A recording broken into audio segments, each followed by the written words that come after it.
Hello, everybody. Here at Ballin with Bill again with Bill Dannenhauer. Thank you, Sideline Power, for presenting Ballin with Bill. I have a special guest today, a very good football player in this area for a long time and a good coach, Brant Anderson from Thomas Jefferson High School. Welcome, Brant. Thanks for being here, Arthur. Thanks for having me. That's no problem. It's great to have you. So I know you went to Coleridge growing up. So how'd you get involved in football? How'd you end up in Midland? I know when you left there, you were the second leading rusher of all time. So I know a little about your history. So being in the GPAC when I was at Dana, and I know you're in the Hall of Fame there. That's a great honor for you there because I've known Midland a long time and kind of growing up with the Coach Watchhorn and my dad. So it's great to have you here. So tell me how you got involved with football and then ended up being a very good running back there for that triple option there at Midland. Yeah, so I'm from Coleridge, Nebraska. Coleridge was a big football town back when we still had a high school in Coleridge. When I was in elementary school, we won a state championship, and my brother was on that team. I'm sure that was one of the things that kind of sparked me with football. As I moved into junior high, we were in the finals again when I was in junior high both years. Lost in the finals to Henderson, Nebraska one year, and then the next year beat Nelson in the finals when I was in 8th grade. Those were big deals.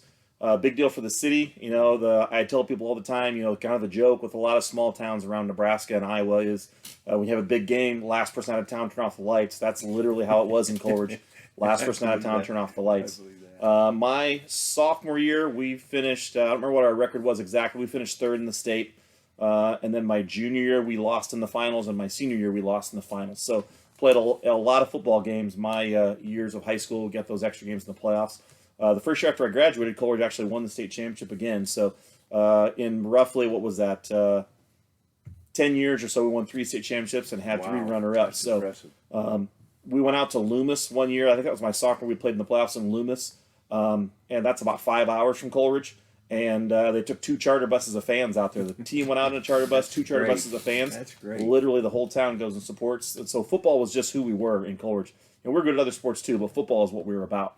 And then that just got me in a situation where I wanted to play college football, and Midland, you know, gave me quite a bit of attention in the recruiting process, and I just thought it was a good fit, and it turned out to be a really good deal for me. Super. What'd you think of Midland when you first got there? Well, I committed and accepted, and then I visited actually after class was closed. So the first time I was on campus, there was no students there. So it was mid-May, late May, and went and visited the campus with no students there. Wow. Coach Johnson was the offensive coordinator at the time, Ron Johnson. And so he had contacted me. He was calling me about once a week through the spring there. And I went and visited with him. He was real easy to talk to, real easy to get along with, and committed before I actually had met Coach Watchhorn. Just decided that if Midland was going to give me the most attention, that was a good place to go. And they brought me in and wanted me to play tight end, and I kept wanting to play running back. And they were like, okay, we'll let you try it out. And played a little bit of halfback and the wishbone the first few weeks I was there. We had a bunch of fullbacks get hurt in those first few weeks. A bunch of twisted ankles and injured shoulders. They moved me to fullback the week of the first game, and the rest is history, I guess. Yeah, I know, because you played fullback all 4 years. I did. We went to Sioux Falls for game 2, and that was the first time I'd actually practiced fullback. And on the first snap of the game, the fullback got hurt. So I had basically one play to decide I was going in now with basically 5 practices under my belt at fullback. And we ended up knocking off Sioux Falls, which was a pretty good program. Oh, wow. So it was Division 2 now. Deal. They've really grown a lot. Was Bob Young the head coach back then too? Yep. He was there forever because he was coaching when I was in Dana. Yep. He was. So now you played with Steve. I mean, Steve was coaching when you were there. He was the D coordinator. Steve Schneider was the defensive coordinator when I played there. Yes. So tell me about, because I know you finished the second most yards at I did. when you left, and you're in the Hall of Fame now. So I did. Tell me about your career, because you guys had a lot of success while you were there. Well, yeah, we did. Watchorn was very successful. My freshman year, we won the conference, went and played in the playoffs. We went out to Seattle, played against Pacific Lutheran, and that was a big deal, playing out there and getting a chance to do that. And had a really good season. I rushed for, I can't remember, somewhere in the 850, 900 yards in about 9 or 10 games that I started that season. And, you know, when you play fullback in the wishbone, you're going to get a lot of touches. Right. People always ask me, it's so physical and doesn't it hurt? And I'm like, when I get the ball, it doesn't hurt. It's when they pull the ball and go on the options when it hurts, because that's when I'm getting hit the most. Yeah. So one year, a D tackle from Northwestern got up under my pads and lifted me up and planted me on my back when I didn't have the ball. And so I vowed right then I was never going to let anybody hit me in the chest again. So I was able to stay low and get through some small gaps. And, I kind of got that second career rushing position based on a massive amount of carries. I was had most carries in a career of anybody, second leading rushing yards. And, I was definitely that 3 yards in the cloud of dust guy. I didn't have a lot of long runs. I had a couple 60, 70-yard touchdown runs. That's a good. But most of my runs were in that, 3 to 15 range. I was just listening to the radio today. They were talking about the day that Colorado knocked off Nebraska back in '90, and we were playing at Doane that day. That was my all-time. I rushed for 220 yards down at Doane that day. As a fullback? In the That's snowstorm. incredible. We had snow on the field all morning, and they were talking about the Nebraska. I think they played early, and it rained the entire game. Right. And it was one of those days where it was just sloppy. I think we threw one pass the entire game. I ended up with 35-something carries for 200 and some yards. So You were low. I bet you were wore out. I bet you were tired when you got that bus to go that back was a to big day. Fremont that day. Yeah. I bet. So now, what was it like playing for Coach Watchorn?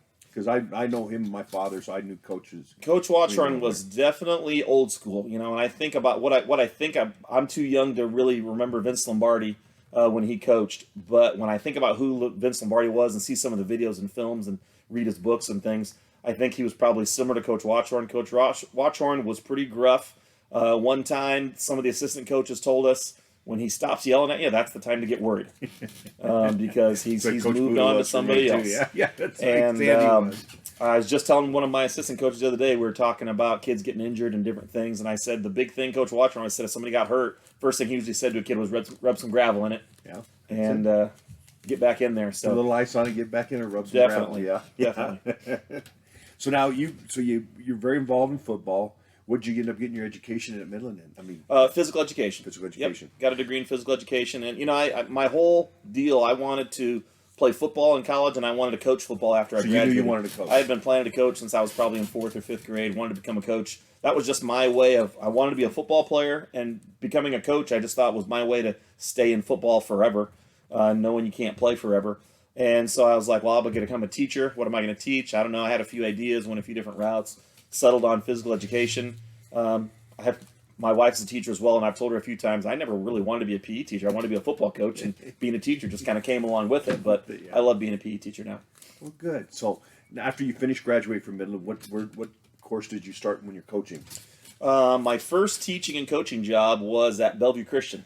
Okay. Doug Woodard was the head coach. He had just left when he went to Roncalli. Was doing basketball and football there, and the school had lost a lot of students, had really shrunk down, and I got hired. I think August 4th or 5th. We started practice a week after I got hired, and it was a great experience for me to get into coaching and get going there, and coach it. With that time, we were at the C2 level. We were probably about as small a school as there was in the state, still playing 11-man.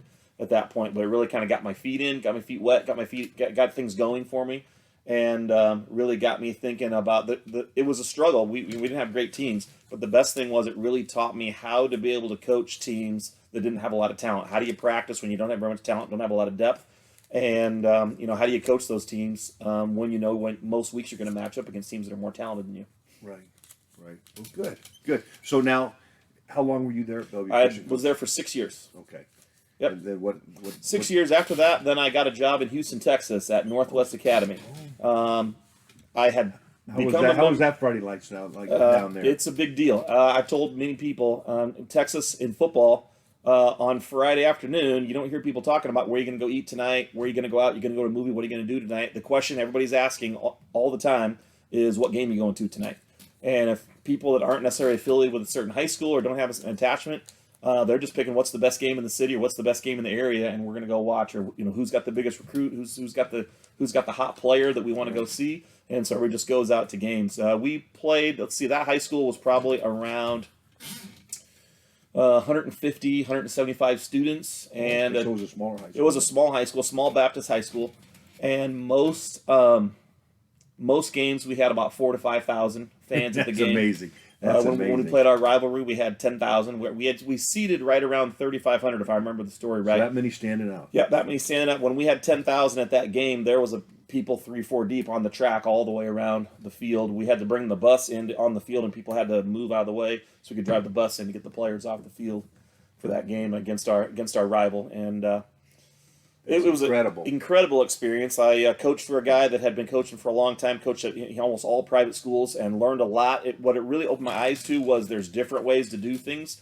than the way I had come through. You know, I had the same head coach in high school, Randy Hubert, who had coached at Aurora for a long time. Was Randy was your coach? Randy was my high school coach. His son's coach. They're coaching out there. Yep. He's coaching with Troy right now. And we had that system that we ran and everything. You know, year after year it was pretty much the same. And then when I went to Midland, it was a little bit different system, but not a lot. It was a numbering system and just different things. When I went to Texas and coached for Ted Knapp, it was an entirely different communication system, an entirely different way of teaching kids, an entirely different way of approaching the game and how he game planned. And it really opened my eyes that there's a lot of ways to skin a cat, and that everybody that coaches is doing it a lot of different ways. Not everybody uses the same number system. Not everybody uses the same communication system. And that's kind of expanded now with no huddle and people, you know, using a lot of different communication systems because you're not huddling so much. People have gotten into that. But we were doing that back in 97 is when I was down there, even though we weren't no huddle. You know, we didn't use any kind of a number system. Everything was play names and different names and packages. And we used a lot. We used some one-word plays back then, even though we weren't trying to go hurry up. We used a lot of one-word calls. He was a coach that was ahead of his time. Wow, that's impressive. Is he still coaching today? He is not. He had coached in Texas. After that, he left and he went to coach in South Dakota for a year. And then he ended up coaching at the end of his career. He was coaching in Georgia. And then he ended up getting kind of blood cancer and died a few years ago. Oh, I'm sorry. That's too bad. Anyway, so now you coached down there. Then what brought you back here to the Midwest? Well, my wife is from the Council Bluffs area. Okay. And we met at Midland. She was a volleyball player at Midland. Oh, was she? Yep. And so we met while we were there. And then we moved down to Texas just because we wanted to experience something else. You know, coaching in Texas is one thing that had always been, you know, kind of one of those goals that I thought I might never meet, but kind of wanted to do. And so she was like, you know what, let's go when we got the job. And we just decided that all the grandparents lived up here. And so we just decided, you know, instead of having every single summer and every vacation and every holiday break being driving back to Nebraska and Iowa, let's move back closer. We probably would have stayed in Houston forever had it been maybe 6 hours away from Omaha. Right. But when it's 14, just makes it a different deal. Yeah. So we decided to just move back up here. And I got out of coaching and teaching for a few years. I worked at TD Ameritrade. Oh, did you really? Yep. I was able to pass my Series 7. Shocker that that's is. Good. That's not easy. You know, it's one of those deals when I left there, I was like, do I really want to let this expire? That was a tough road to haul to pass that test. But I did. Got back into teaching and coaching. Just felt, you know, doing that job, you're working with accounts and working with people's money, but I really didn't feel like there was a lot of value to the job. When you compare it to teaching and when you're working with kids every day, it felt kind of empty. And even though when I stopped to think about it, you know, you're really helping people with their financial situation and their retirement and all that, but it just didn't give you the same fulfillment that teaching does. So I decided to get back into teaching. I got a job in teaching elementary PE in Council Bluffs. That was 2001, and been there ever since. Did some coaching at AL and. Who'd you coach with at AL? So a lot of people. The first year I coached at AL, Walt Olson was the head coach. So I coached with Walt. I knew Walt before that because Walt is a Midland grad. We ran a wishbone camp when I was in high school. I could believe that. And he was coaching at Hastings. Not when I was in high school. When I was at Midland. He did. So he was running the wishbone at Hastings at that time, and he brought his Hastings team to our Midland camp. Norfolk came down. They were on the wishbone at the time as well. 4 or 5, 6 schools would come to those camps 2 or 3 years in a row. So I knew Walt from that. And I happened to be at AL one day after school and happened to see him there. And he recognized me and I recognized him. And we were like, hey, what's up? I had no idea he was coaching when I got hired in Council Bluffs. And I thought it was that next winter after that middle of my first year. And he's like, I got a coaching opening for next year. So was on that staff for 1 year, and then he left. And then Bob Forsyth became the head coach the next year. Bob had been the defensive coordinator at Morningside, I believe, and then he was the defensive backs coach at USD. Right. And then he came and took that job at AL and was there for, I think, 4 years, and I was an assistant on the staff with him. Bob's a good man. When Bob left, then Justin Camrad, who had been an assistant Justin at played TJ. with my nephew. Justin is a UNO grad. And TJ grad, where I'm coaching now. So Justin then took the AL job, and I coached with Justin for 5 or 6 years at AL there. He was a heck of a running back for UNO. Yep, I can imagine. I never saw him play, but I can imagine. And then when I left AL, I coached at Iowa Western for 1 year with Coach Strohmeyer. Coached there for a year. He's a good and then I was not planning on leaving Iowa Western. I was planning on sticking around there for a while. Yeah. You were there. Then, you guys had a lot of success there. We did. So they had won the national championship the year before I was there. We went out to Georgia Military and got beat in a close game out there, and that kind of knocked us out of the championship game. Oh, I remember that. Ended up beating Butler in the bowl game at the in Cedar Falls. Yeah. So we ended up 12-1 that year, Yeah, and remember I think that. we ended up number 2 final ranking. And then the TJ job, I took an assistant job first. It kind of just opened up and just kind of fell in my lap, and I just felt like, okay, if the timing is right, it's right there. All I have to do is go for it. The only thing that made me even think about not going to TJ at that time was the fact that I just spent at Iowa Western that 1 year, and I didn't really want to leave after 1 year. Yeah. But I just felt like it was the right thing to do, and talked to Coach Strohmeyer about it. And when I explained it all to him, he said, "Well, hey, if it's what you want to do, go." So I was assistant at TJ for 1 year, and then the head job opened up, and just kind of stepped into that. So this is my 6th season at TJ now. Okay. Good. So when you first took over TJ, I look at you, and I mean, you've had a lot of experience coaching, been around a lot of good people.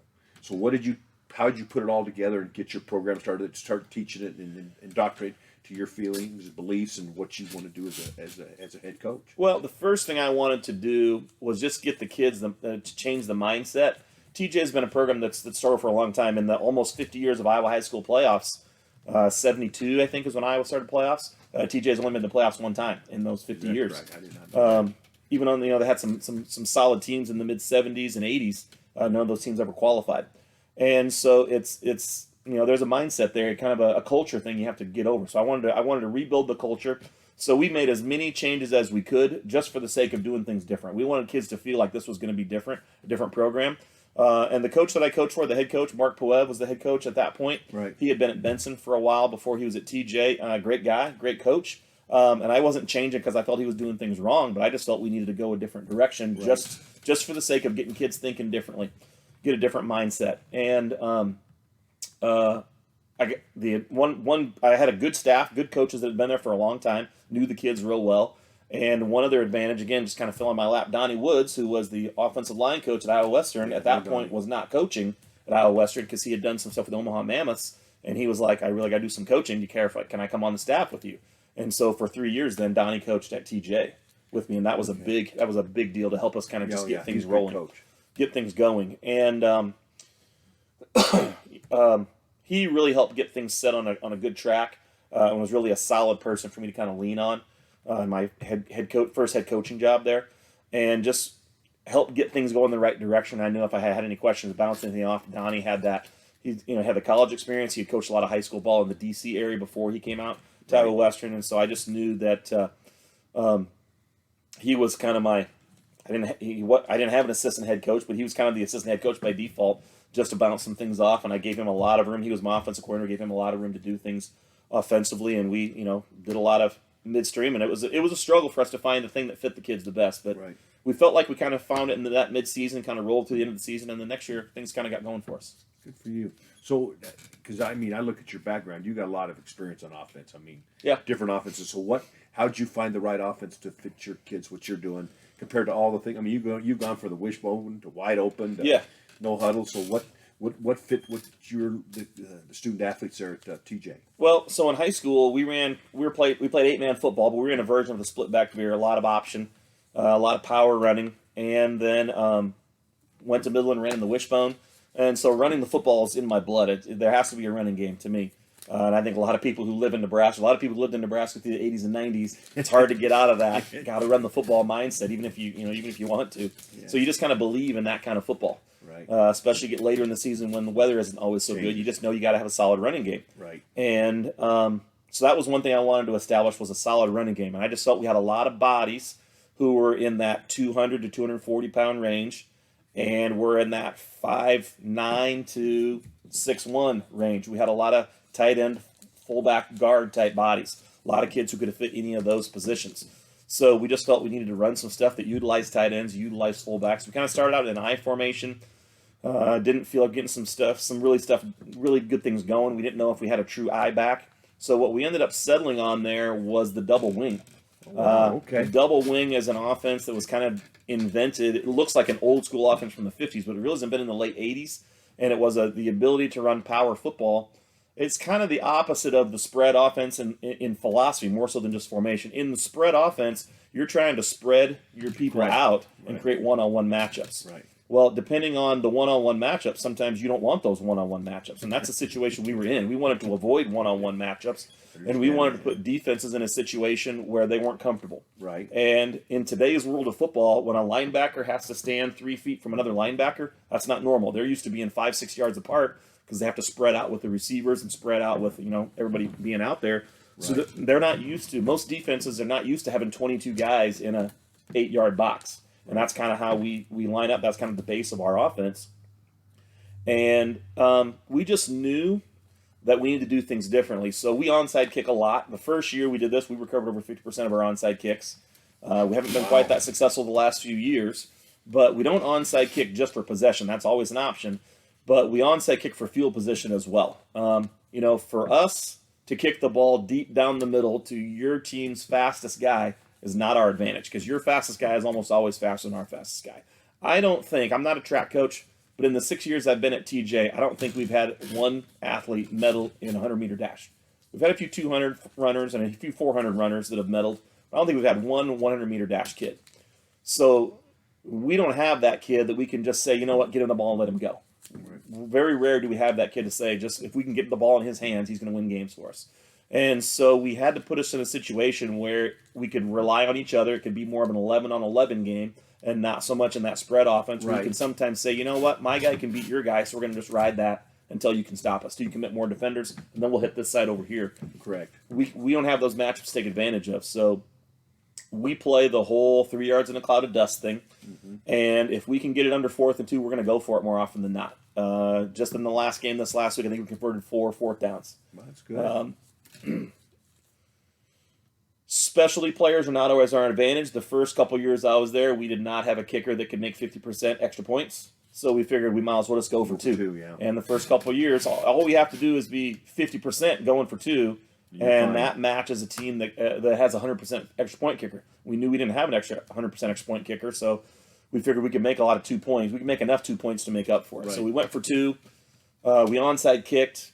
We line up in formations that are not what teams normally see, so that forces other teams to have to. They have to adjust for you. They have to take a lot of time to adjust in that week of practice. And we've been doing it all year, and they get 4 days to do it to get ready for it. Right. So we felt that gave us some advantages. Okay. I know from the fan standpoint, it's not that fun to watch a team run the ball 50 times a game and throw it 3. We played a few big games, upset a few good teams, and ended the game 1 for 3 passing for 20 yards and no touchdowns.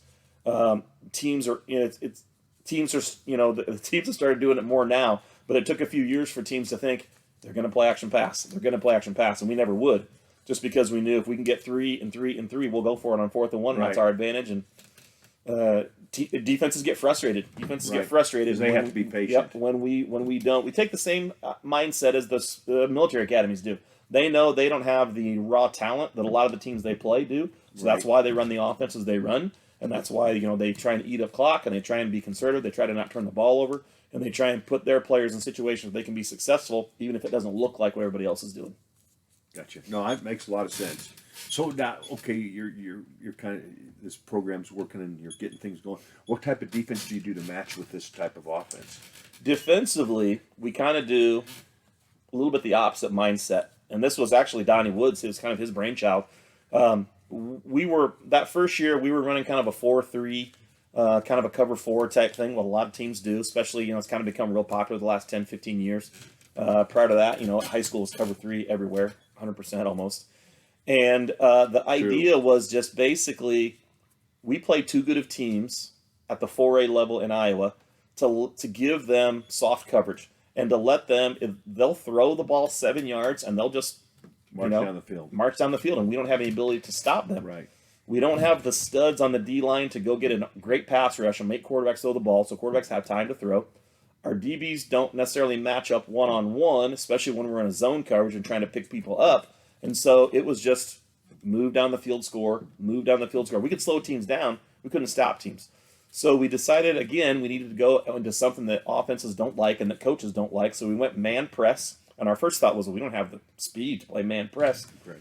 So what we did was we just said, you know what, we can get kids lined up, and if we can jam them hard enough, and if we just don't get too many defensive holding calls, jam them hard enough, and then we can just send a lot of pressure, get a lot of bodies going to the quarterback, and make him get rid of the ball. Right. If we can make the quarterback get the ball out of his hands quickly, we only got to cover for 2 or 3 seconds. We can do that. We can't cover for 5.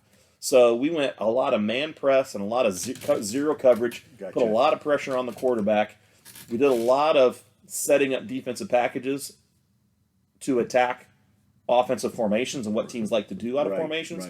So it was really a high risk reward defense, and we kind of took the mindset of, if we don't do this, they're going to score. If we do this, they're still going to score sometimes, but at least we'll get a couple turnovers back. Right. We'll get a couple tackles for loss, put teams behind the chains, and then maybe we get teams into 2nd and 20. Now we got a chance to get a stop. Right. And so we just said, you know what?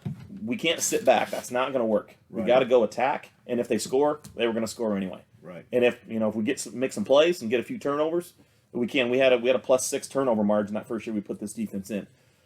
We've struggled with a little bit this year. It hasn't paid off for us so much. We still have a lot of the risk and not get so much rewards. We've only got 3 turnovers this year, so that's hurt us big time. But if we we just got to stick with who we are and do what we do. Right. And then we just have to be able to also, become a little bit more multiple and be able to do a few things. And when we get into a situation, develop into a little bit better soft coverage team. And that's where we need to get to where we can still use what we use, but we can minimize some of that risk when we're not getting the rewards. Yeah, that's good. Now, you mentioned to me that you spent some time with Coach Earl out there at Lincoln Christian. And Yeah. So what type of things did you learn from him and that you adopted to your program? One of the big things we wanted to do is we wanted to create a culture in our program. Number one, a culture of winning, but also a culture where kids knew the coaches had their backs no matter what, and the kids knew that their teammates had their backs no matter what. That was one of our first big things we wanted to sell the kids on, was that being a great teammate is the number one thing you can do in this program. And you're only going to be a football player for 4 years or maybe less. Football player for 4 years or less, most of you. And, you're going to be a dad or a husband and a worker for the rest of your life. Correct. So if we can teach you things that are going to serve you well for the rest of your life, that's way more important than if we can teach you how to get a pass rush or teach you how to man press cover or teach you how to run a wedge play. So in trying to set that up and get that going, and it really being a struggle, I located Coach Earl's culture coordinator program. Right. And we really went with that because he kind of put a lot of the building blocks in place. My experience over the course of a lot of programs and a lot of years of coaching is that everybody says they build culture. Everybody teaches kids those things, and they do. I think most coaches are definitely doing that. But it's almost always an afterthought. It's a 2-minute talk about whatever pops in the coach's mind at the last 5 minutes of practice when none of the kids are really listening anyway. And it's the head coach or one of the assistant coaches doing the talking while all the other coaches are off talking about whatever else.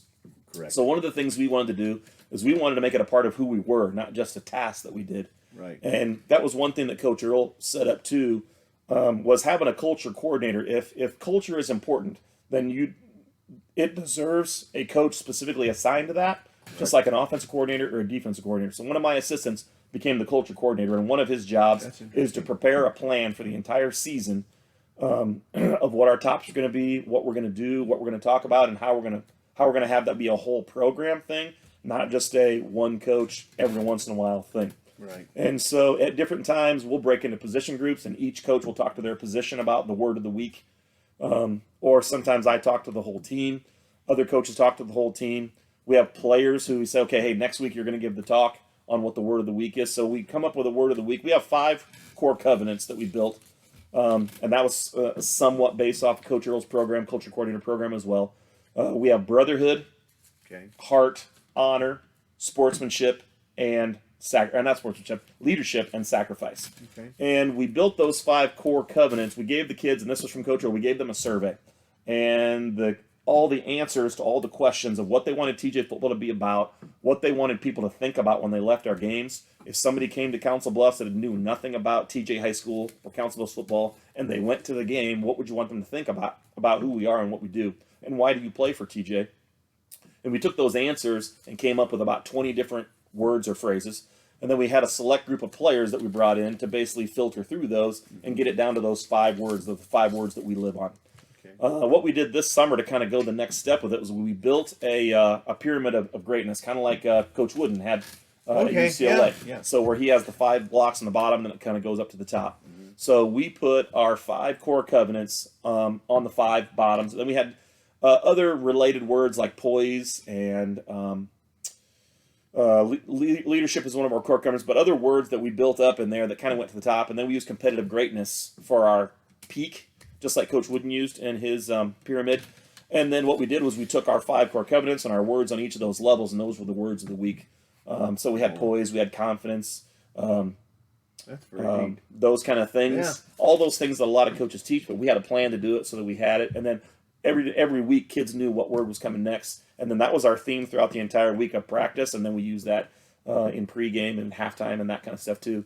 If that was what we're going to believe on, and then we were gonna buy into it all 5 days, all 6 days of the week. Right. And then we also every day we took that word and it relates to football how, and then how does it relate to the rest of your life as well. Very cool. Very cool. Now, Coach Earl really, he's a he good just man. kind of gave us the blueprint to be able to put that in place, and took some of the things. When you read through his stuff, to me, you're like, well, that's obvious, but it's not stuff that most people are doing. Right. Very cool.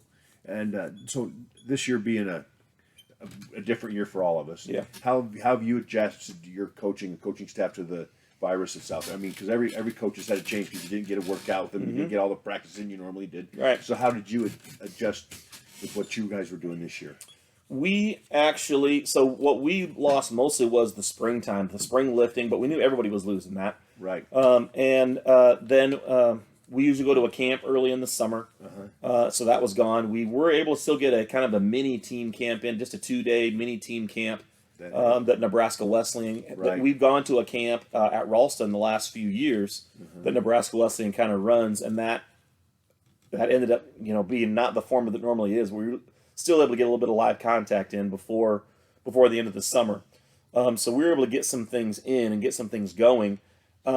I don't feel like the football itself really had to change a lot, and that's the one thing that I was grateful for. That's I know good. in the summer, especially with Iowa having baseball and softball in the summer, my wife's the softball coach at TJ. Oh, wow. Okay. I know the one big struggle or the one big concern the coaches had was, if we can't play real baseball and softball, let's not even try to do it. Because they brought baseball and softball back late. If I remember right, Iowa started baseball and softball. I think they were able to start practicing around June 10th, and then they started games around the 20th. Yeah, I remember seeing They that played on the about news. half a season. But there was talk of, well, maybe there can't be any tag outs. Maybe the players won't be able to cover the bases. In baseball, no pickoff moves, because then the first baseman and the base runner on first would be in close contact. And that's when the coaches were like, that's silly. If we can't play real baseball or real softball, let's not even go out there and play some weird. Because it's not going to real mess up game. the kids. Yeah. So they really got to the point where they felt the game could stay pretty much as it was. It was all the other things going on around the game that had to be adjusted or be added to. And it was the same way for football. We disinfect all the equipment and balls before practice.